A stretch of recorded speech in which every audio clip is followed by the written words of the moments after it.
بسم الله الرحمن الرحيم الحمد لله رب العالمين وصلى الله وبارك على الأشرف الأنبياء والمرسلين نبينا محمد وعلى آله وصحبه وسلم تسليما كثيرا أما بعد. Alhamdulillah, we in our previous lesson discussed some of the basics and some of the introductory masail, introductory affairs when it comes to fiqh and deen, and the definitions, some of the definitions in relation to this ilm al-fiqh. And we discussed as well some of the understanding when it comes to the madhhab, the four, was referred to as schools of thought in fiqh. And all of that was just generally as an introduction for us going into this book here today, which is the book of ʿUmdatul Fiqh by Ibn Qudāmah. ʿUmdatul Fiqh by Ibn Qudāmah, raḥimahullāh, and going through each of some of the different masail, some of the different issues that pertain to this within this book and within this affair of fiqh. And it's no doubt this book is a book which carries much benefit for the one that reads it and the one that seeks to study and learn it and understand it. For indeed, no doubt, it's from the beginning books that a person would study when they would study the madhhab of Imam Ahmad ibn Hanbal. And what you find from a lot of the scholars and from a lot of the advices of Ahlul Ilm is that they advise that the Tulab al-Ilm, when beginning, that they begin by studying the madhhab. They will study a particular madhhab. And what you find in terms of the madhhab of Imam Ahmad is that there's a lot of masail that are muwafaqa bi Sunnah. There's a lot of the masail that are in agreement with the Sunnah. And so no doubt it's a good and it's a beneficial madhhab to study. The reason why you have this encouragement to study a madhhab is due to the fact that when a person is studying a particular school of thought, if you like, it focuses them upon one thing and allows them to understand the different masail and fiqh in one thing. But of course, when we say that the scholars encourage this, we do not say that in terms of they encourage this affair of taqleed, that they encourage the person to study this and anything that is muwafiq, anything that is in agreement with the madhhab, then you agree with, and anything that doesn't agree with that, then you leave it off. No, of course, the himmah, the most important thing for us is the sunnah of the Messenger of Allah sallallahu alaihi wasallam, and anything was in agreement with the sunnah of the Nabi alayhi salatu wasalam, that's what we are upon. Anything that opposes that, whether it be from what we're studying at a particular time or not, then that's what we leave off. And so that's generally the general, or that is the general principle what you find when it comes to the advices of a lot of the scholars when it comes to studying this particular science of fiqh. Allah Ta'ala knows best. This particular text here, ʿUmdatul Fiqh, begins with Kitab al-Tahara. It begins with Kitab al-Tahara, the chapter of purification. The chapter of purification. And it's something that we discussed briefly when we were going through the shurut al-salah. And we said that majority of the books in fiqh and majority of the books in ahkam, they begin with Kitab al-Tahara. And the majority of the books in ahkam begin with Kitab al-Tahara, the book of purification. Does anyone remember the reason why?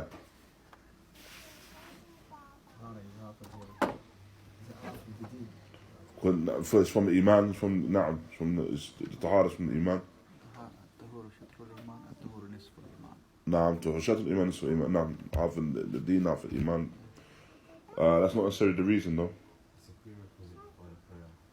Is that? It's a prerequisite for the salah. Nah, that's half the reason. It's a prerequisite for the salah.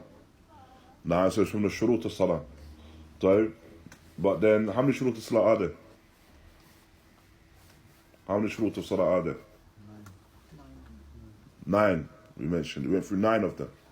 If there are 9 shurut, why begin with tahara? Importance. Tahara, more important. Is tahara more important than facing the Qibla?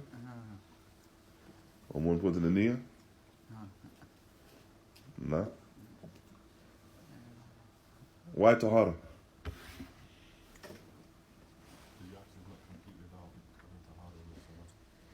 Yes, because shurut of salah. But we mentioned that there are 9 shurut. Naam. So why tahara and not any of the other 8? Because it's the first one. No. Was it because you said that taharas of 2 types, hissi wa ma'nawi? That was after that. That is the reality, but that's not the reason why a lot of the scholars, the fuqaha, and the muhaddithin, they begin with them. Because that's most masail.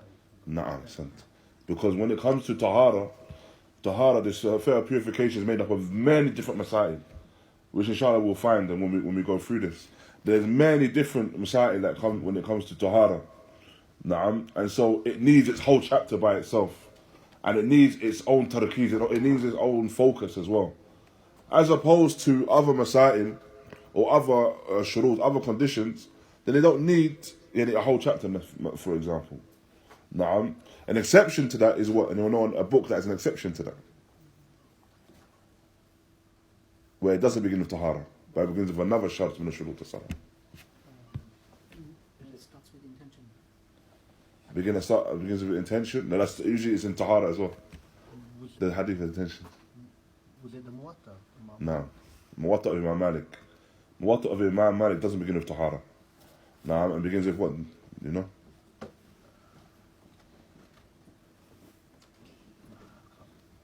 You can guess not any of the 8. Mawaqit as-salah. No. So the Muwatta of Imam Malik begins with the timings of the salah and the masail regarding the times of the prayer. Generally speaking though, when it comes to the times of the prayer, no doubt it's a condition from the salah that you pray in this time. But when it comes to the Mawaqit as-salah, then this is usually mentioned within Kitab al-Salah. Now, it's usually a chapter, a sub-chapter within Kitab al-Salah. But now, so now we have Kitab al-Tahara, and the first chapter in relation to Kitab al-Tahara is Bab Ahkam al-Miyah. So the chapter pertaining to the masail, the issues around water and the different types of water. And issues that now are connected to water. And so the text begins, and also just to mention as well, inshallah, we hope to have, because there's not a lot of English resources for this, so we hope to have some of it translated as we go along, inshallah. So the brothers will be able to follow it in with translation, inshallah ta'ala. But it wasn't able to have it for today. But the text begins. I mentioned خلق الماء طهورا يطهر من الأحداث ونجسات ولا تحصل طهارة بماء غيره. And so it begins by mentioning that water is created tahur. Water has been created in the state of purity. It's free from any forms of impurities and filth. And water is not a case that water is, or it attains this property of being pure by adding something to it. Naam, water in its origin is pure. Naam, so this is the beginning. That water in its origin is pure.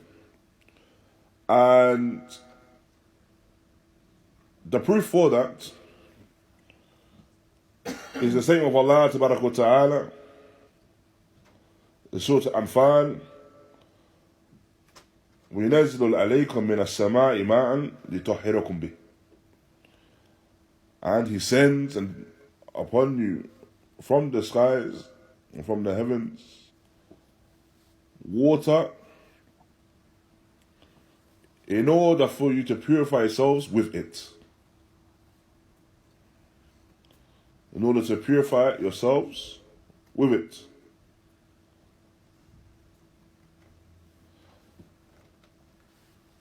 Likewise, when the Messenger of Allah sallallahu alaihi wasallam was asked about the water of the sea. And no doubt this is the water which remains in the manner in which it has been created. He mentioned sallallahu alaihi wasallam in the hadith, huwa tuhur ma'uhu, that it is pure in terms of its water. That is pure in terms of its water. And so we understand by way of that water that remains in its original state is regarded as being tuhur, yani pure. And an example of that, as we mentioned, is the seawater. This is the original state. And another example, it may be the water that you get from the wells and springs. So, al-tuhur, in this definition, ma'a tuhur, in this definition, huwa tahir fi nafsihi mutahhir li ghayrihi. That is pure within its own self and purifies other than it. It's pure within its own self and it purifies other than it. What does that mean? What does it mean? Anyone that's been in these lessons for a while knows that there's going to be a lot of questions.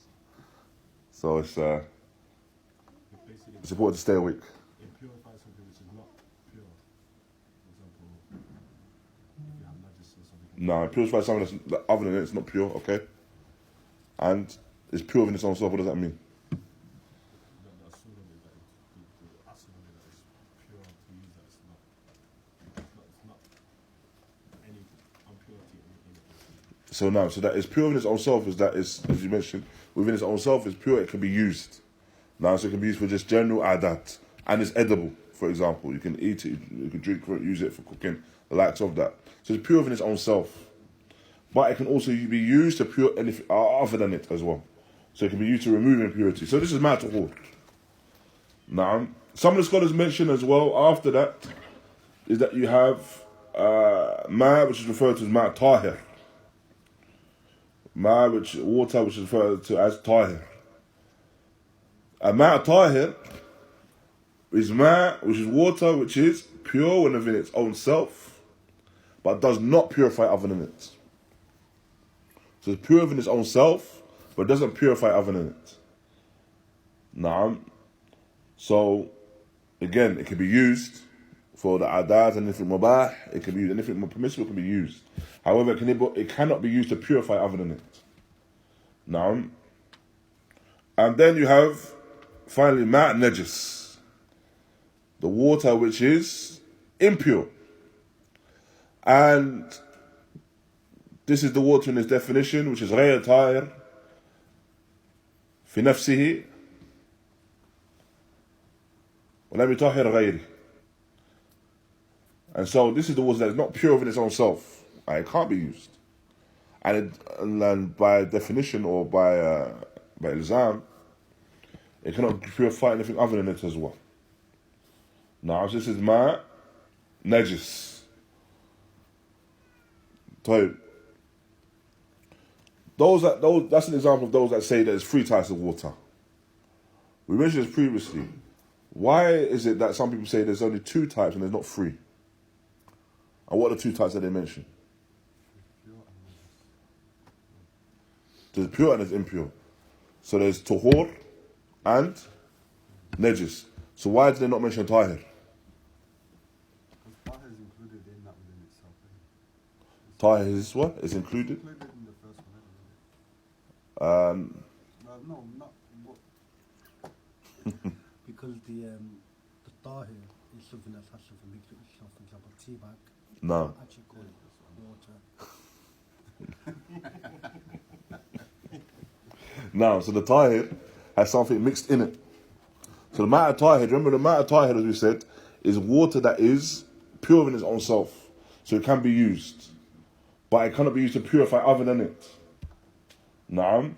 So, the brother gave the example, Andrew gave the examples, that you put a tea bag in water. Naam. So it changes one of the properties. It changes the smell, or it changes its taste. Now it changes colour. And so it's no longer regarded as being tuhur. You can't make wudu with that water now. But those that say this is not regarded as being water is because why? One of the characteristics has changed. One of the characteristics has changed, or is something even simpler than that? It's no longer. It's no longer called water. If you put a tea bag in the water, what do you call it now? Tea. Naam. So those that's from the scholars that say that it is only two, this second type, they say that the ibra is with the ism as well. Alright, so we take significance with the name, and the name actually changes by way of it being mixed. And this is generally the case. When you mix water with something and it changes its properties, whether it changes the smell, taste, or colour, it will have a different name. Most occasions it will have a different name. And so it does. The scholars mentioned that when they say there's two types of water, they say it's not befitting that you include this as a type of water because it's no longer water. Now, even though in relation to the fact it's not regarded as being watered as well. Now, and so this is the first point, that water is created in a manner which is tahur. So it's created in a manner which it is pure within its own self and purifies other than it. Thereafter, you have the mention فإذا بلغ الماء قلتين أو كان جاريا لم ينجسه شيء. And so, if the water reaches that which is regarded as being qullatayn, so two qullahs, which is a measurement, which we'll discuss further. If it reaches qullatayn, or it is running water, then it cannot be impurified. It cannot be regarded as being impure. Now, it cannot be regarded as being impure. And so, this is based upon the narration of the Messenger of Allah, sallallahu alayhi wa sallam, which is recorded by Abu Dawood al-Tirmidhi, where he mentions, alayhi salatu wasalam, إِذَا بَلَغَ الْمَاء كُلَّتَيْن لَمْ يَنَجِّسْهُ شَيْءٍ. So if the water reaches kullatayn, then nothing, or it cannot be impurified. Now it cannot be or made impure. So if it reaches kullatayn, it cannot be made impure. Kulla or kullatayn was understood from that is that it is a particular measurement or ratal. Now, a particular measurement in terms of as mentioned here, وَكُلَّتَيْن مَا قَارَبَ 108 أرطال دمشقي. So it is 108 pounds in the Damascus measurements. Now, and so that one ratal or one rital is regarded as being 1.785 kg. So 1.785 kg in the Damascus measurements. And so Qullatayn is regarded as being 108 of those. So if the water gets to that extent, so it's gathered to that extent, then what is understood from that is that it cannot become impure. And so by extension, Ahlul Ilm, they mention, and it's mentioned here in the text, that if it's running water, so it's going to be more than that amount, then it cannot become impure. Water cannot become impure. Does that make sense so far, Ikhwan? So if it's a particular amount, this particular measurement, then the water cannot become impure. Meaning what? Jayyid. If something enters it from impurity, then it cannot become impure. It cannot become impure if the water has reached this particular measurement, or it is running water. It is running water. So, except for what though? If what happens? except for one of the property changes we mentioned. So if the color changes, its taste changes or its smell changes, then and it's caused by the entering of this impurity, then the water is impure. So on that point, obviously, if it's a big pond or a lake, No, and that just enters one side, no. the colour changes on that side, not necessarily if you went, if you go around Yeah. different part.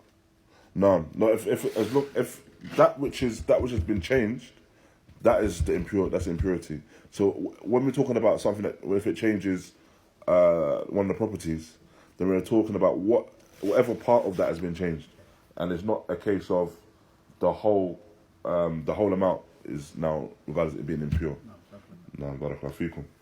Also, as well, some of the scholars they mentioned though that as long as these properties don't change, irrespective of whatever the measurement is of the water, they say that it does not become impure as long as the properties don't change. So they say as long as you don't have a change in the properties, then it's not regarded as being impure. The reason for that is that they have the hadith of the bi'r al-Buda'a. They mention the hadith of the bi'r al-Buda'a. And the bi'r al-Buda'a was a particular well where people would throw the remains of the menses, the luhum al-kilab, so the remains of dogs, and the general things which were of bad smell and things that were regarded as being impure. And the response of the Messenger of Allah sallallahu alayhi wasallam is inna al-ma'a tuhur la yanjisuhu shay. This is hadith of Abu Sa'id al-Khudri. The response from the Prophet sallallahu alayhi wasallam was that indeed water is pure, and so nothing impurifies it. Indeed, water is pure, and nothing comes to impurify it or cause it to be impure. What was the Arabic? إن الماء طهور لم ينجسه شيء.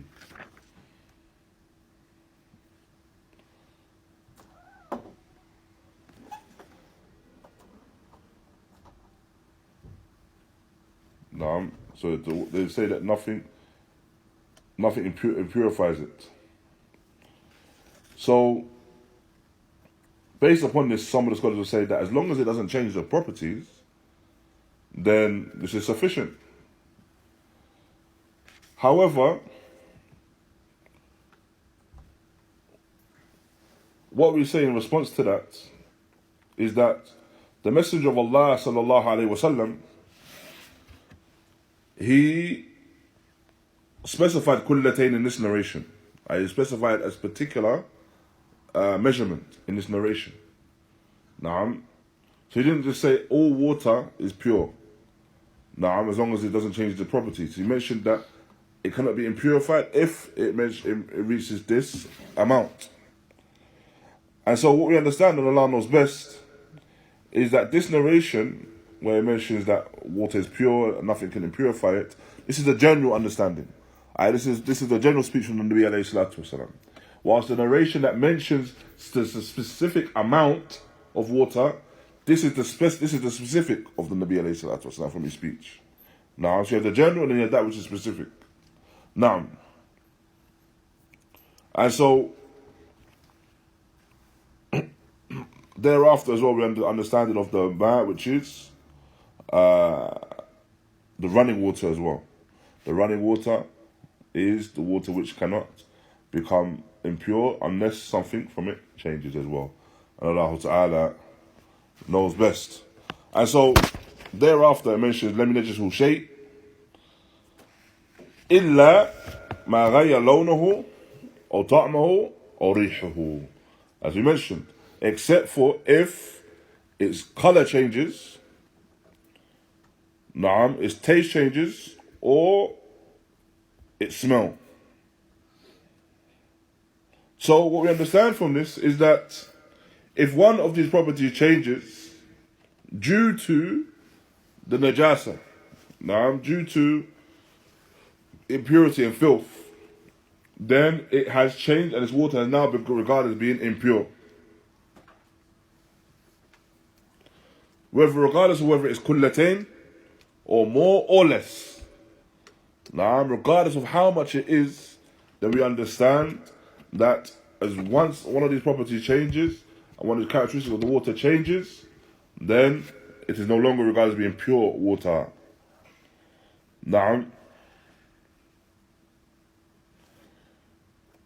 So, there's a statement of Imam Ahmad raḥimahullah where he mentions ليس فيه حديث ولكن الله سبحانه وتعالى حرم ميتة فيتغير بها فكذلك طعم الميتة وريحها فلا يحل له.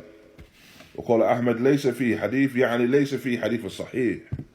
And so you have the statement of Imam Ahmad where he mentions that there's no authentic narration in relation to this. There's no authentic narration in relation to this this particular ruling. However, we have the affair of the dead, the carcass being haram, and anything that changes by way of that carcass as well. So if something changes by way of the taste or its smell by way of the carcass, the dead carcass, then it no longer becomes halal. And so this ruling is based upon that. This ruling is based upon that. Does that make sense? Or do I need to repeat? Jayyid. So Imam Ahmad is mentioning that if one of these properties changes, then we know that it's no longer regarded as being pure water. He's saying, however, that there's no hadith sahih that mentions that particular ruling. Okay, so it's not taken from hadith sahih, this particular ruling. However, this hadith is understood, and we can say it's understood by way of qiyas upon the eating of the food, the eating of the food. And if you have a carcass, the carcass which is entered upon that, if the carcass has caused the food to change its taste, or it's caused the food to change its smell, then it's no longer permissible to eat from. So due to that ruling, then we have qiyas upon the other. Make sense? What's carcass? Carcass, so the dead animal. So the animal that hasn't been slaughtered is the one that's died. Al-Mayta. حرمت عليكم الميتة والدم ولحم الخنزير. Al-Mayta. The first we mentioned. Mold come that mold, even if get bread get moldy or No. It's the dead animal. The dead animal. The carcass is the dead animal. So when it comes to if you have the dead animal, then this is which is regarded as being haram. So we know, for example, that which is haram, the mayta. So the animal which has died. So for example, the animal was died and wasn't slaughtered in the manner which was in accordance with the Sharia. So then this is haram. Blood, anything that is regarded as being blood, a blood product or something which is from the animal, but it's regarded as being the blood. Likewise haram. Then you have the laḥm al-khinzir, the pork, the pig, the swine. It's haram as well. And anything that is slaughtered for other than the sake of Allah, of course, this meat is haram. So it's the ayah is referring to anything from the meat, anything that is from the thing that is from the cattle or the meat generally, that is not permissible to eat from. So it's not talking about any other food product. It's talking about the meat specifically. And so due to that ruling, we have this ruling with the water. We have this ruling with the water. وما سوى ذلك مخالطة النجاسة. And so anything other than that, and then it's regarded as being that which is mixed with or mixed in with the water by way it's something which is impure. So anything which is not qullatayn, so anything which is not this amount of qullatayn, as soon as the impurity enters into it, then it's not regarded as being pure water. Now, does that make sense? So if it's qullatayn, then it's the pure water. Now, if it's qullatayn, then it's pure water. And if impurity enters into it, then what? Can you still make wudu from it, مثلا? If it's qullatayn or more? Yes? Unless one of the three characteristics change. Naam. So if it's qullatayn or more, or it's running water, then if you have that particular type of water, you can make wudu from it, even if something impure enters into it. Taib. Unless what happens? One of those three properties change. Naam.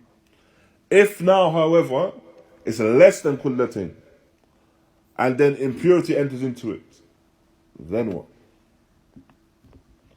Can you make wudu? So as you mentioned, some of the ulama, they hold that you can if the properties haven't changed, but if the property has changed then by default you can't. No. But if we're talking about, generally speaking, wallahu alam. But as you mentioned that the hadith of the Prophet regarding qullatayn, No. then based on that, if it's less, then you wouldn't be. Then based on that based on the narration, if it's less, then you would say that you won't be able to make wudu from it. Even if you don't see any change. Even if the colour doesn't change, or the smell doesn't change, or the taste doesn't change, but it is now less than this particular amount of qullatayn, then the person should not make or purify themselves with it, or purify anything with it. Allah Ta'ala knows best. Now, again, going back to what we mentioned, that he, alayhi salatu wasalam, he specified this particular amount. Now, he specified this particular amount when it comes to at-tahara. Wallahu a'lam. No. Regarding a kullah, what is an example of that? So we're looking at something. If we're looking at something, There's a kullah in that, the qullatayn in that. Hajj, size. hajm na'am. I remember once the last week, Abu Hakeem mentioned like it used to be the water sacks they used to have. No, because they used to measure it in that manner now. So I'm trying to think how you would or what you could compare it to now. Because it's difficult to say. That's my homework. No, inshallah. I'll try to bring you something as an example, inshallah. If you see me next week with a container in the way, inshallah. Now. Maybe one of those smaller bins, right? Because that's the smaller bins that we put out for them to collect. Yeah. About 200 liters. It's about 200 litres now. And here we've got 192. 192. You said they wanted 200 litres. The normal upright bin, 200 litres. Inshallah. Double check. Inshallah. So maybe we have to do the homework together, inshallah. Joint effort, inshallah. Naam. And طيب. And so it mentions the qullatayn in the definition is ما قارب 108 أرطال بالدمشق من دمشقي.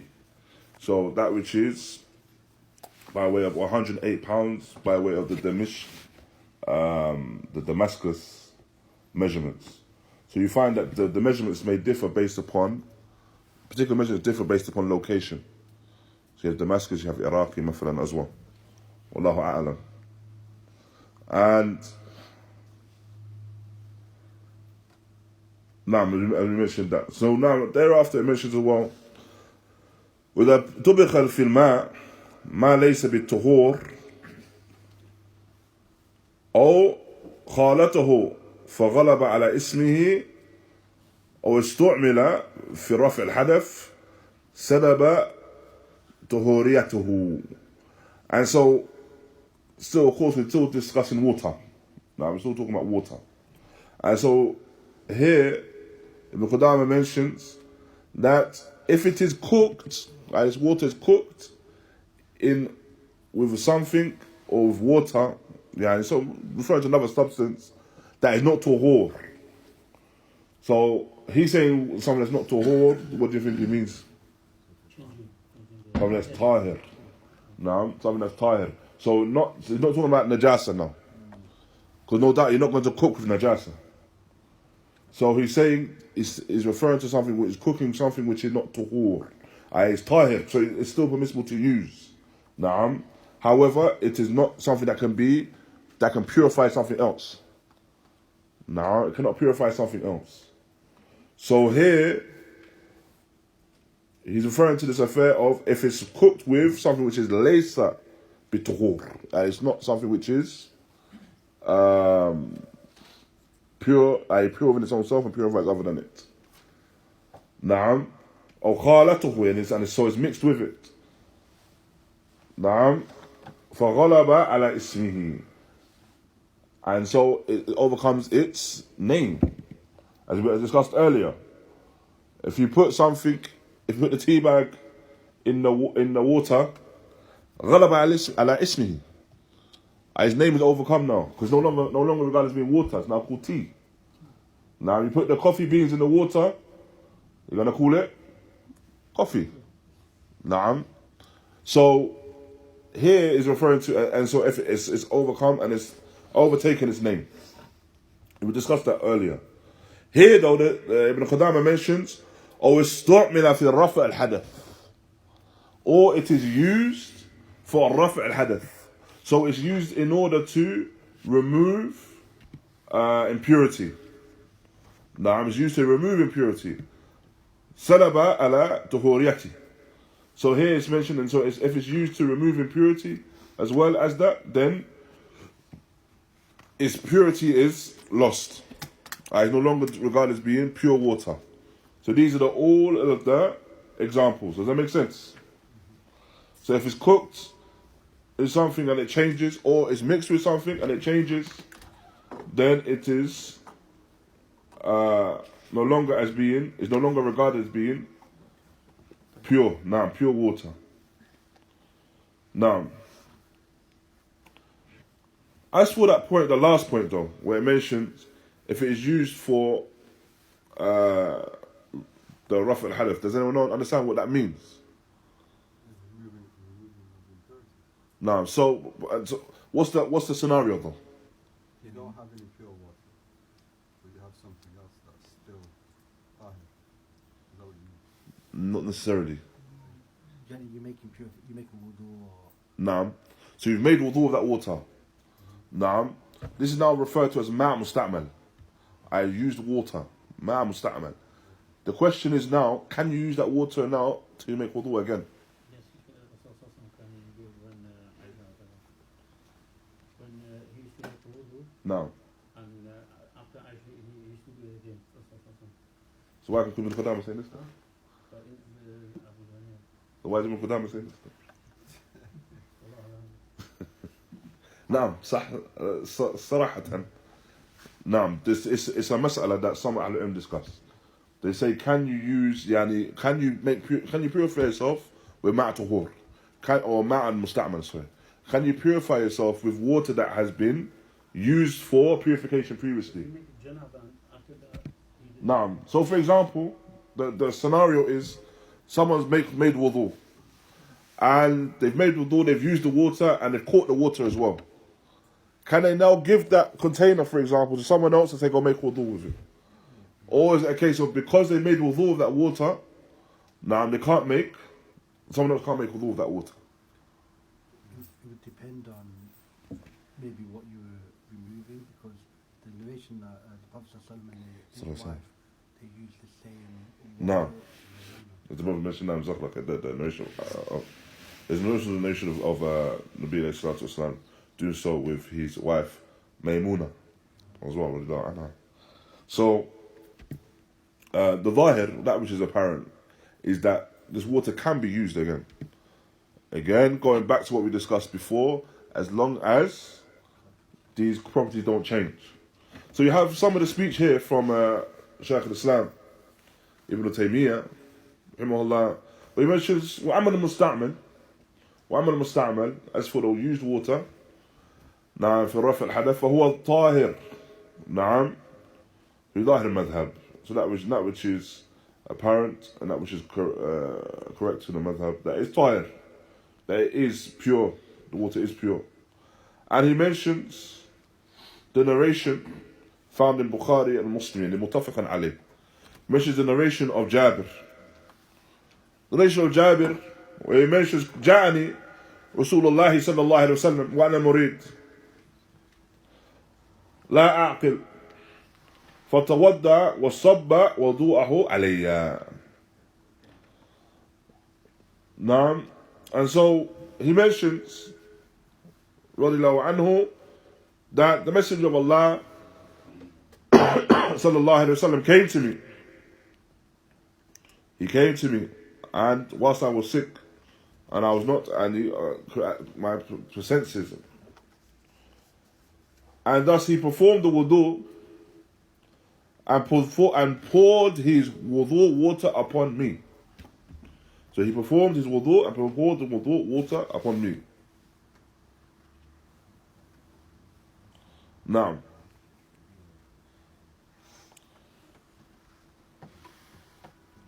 and so this is what we understand from this narration. And likewise, the hadith from Prophet Sorry, Sallallahu Alaihi Wasallam, that if you suspect the ayn from a specific No, that you can take that water. Exactly. So, if this water was, for example, that if you suspected the ayn from someone, and you was to use that water, na'am, as a means, with permission of Allah, as a means of cure, then you would say that how can it be the case that you can use water that is not used for purification? Now, so it's a case of the water can be used. Now, it's a case that the water can be used. Allah Ta'ala knows best.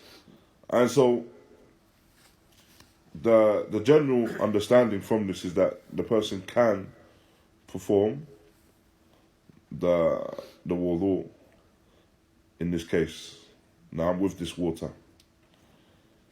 In the other scenario where the water, where it's overcome, the water's been overcome, and it's changed, then of course the person cannot make wudu in that scenario. Wallahu a'lam. And inshallah, we'll conclude here just with these masail. And bi'idhnillahi ta'ala, in our next lesson we'll go on to mention some more of the masail of the water, inshallah. And bi'idhnillah, we may begin the next chapter as well, which is the chapter referring to the utensils. Al-Aniyah. Wallahu ta'ala a'lam. Jazakumullah khaira wa barakallahu feekum wa sallallahu wa barak ala nabiyyina Muhammad wa ala alihi wa sahbihi wa sallam. Barakallahu feekum.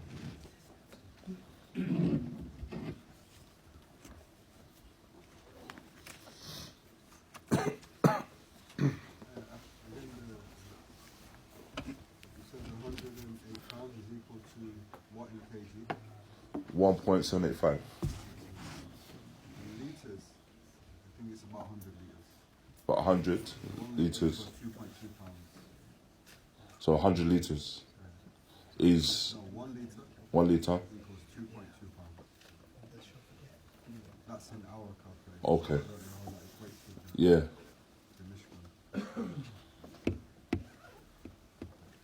1 liter, 2.2 pounds. So then qullatayn, no. So there would be, yeah. According, oh, you said 200. You said 192. 192. So half of the bins, basically. It's a big gap. Well, I remember we used to in Birmingham, they asked that time they asked him, every house has a small tank. mm, Because in our own size what is it? Because the most of house they have like a small tank Where? in some of like flats. In not here in UK. You're talking about. Yeah, in UK. They have a small tank. Yeah, or like on the road, some of the flats. Okay. It's not clear that one. It's not clear that it won't be that amount.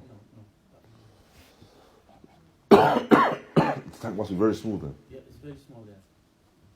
Like small. And what that's used for the water of the household. Yeah, that's a small thing. That's for washing, that's not. No, it's coming in, but he said that if you by the size, so that size is small. That must just be in Birmingham, man. Because Yeah, because I London, Manchester, That's old system. we have sewage. We don't have that anymore. you know the flat when you just they put on top of the kitchen. Yeah. It's very small. Okay. So yeah, but if that's a scenario, then that's another mas'ala as well. Maybe now. 100 If it's- litres is quite a sizable amount of water. Yeah, it is just, but the tank would have to be very small then if it's not going to reach that amount. It would have to be very small. So if we say now, the example the brother gave was the bins, inshallah. I don't know about these bins until I came here, you know. This don't have them in London. We're a bit advanced. But the example was the bins. So if we say, okay, half of them, taqriban, that's still quite a lot.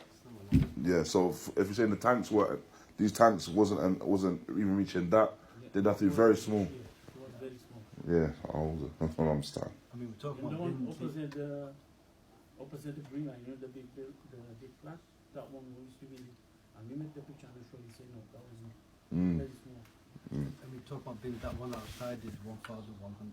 The big one. That big one there. That's 1,100. So that's definitely. Collected. Yeah. But you'd think that it would, it doesn't look that big, right? It's true. Yeah. Sah. You'd think like one like Yeah. a cake or. Sah. smaller. According to Google, standard wheeling in sizes, 180 meters. 180. Not one. 100, that's all. So shall we can fill one? Anyone wants to jump in? And Wait, what's up? The qullatain is a qullah is 180 artal, meaning 180 any pounds. Dimishqi, and so in the Dimishq measurements, and that is equal to 1.785 kg roughly. Now, in that particular measurement. 180 or 108. 108. No. Jazakumullah khair. Barakallahu feekum. Inshallah, we'll hope to have some of the texts for you next week as well, inshallah. Allah yafadakum. Bismillah. Wa barak ala nabiyina Muhammad. Wa ala alihi wa sahbihi.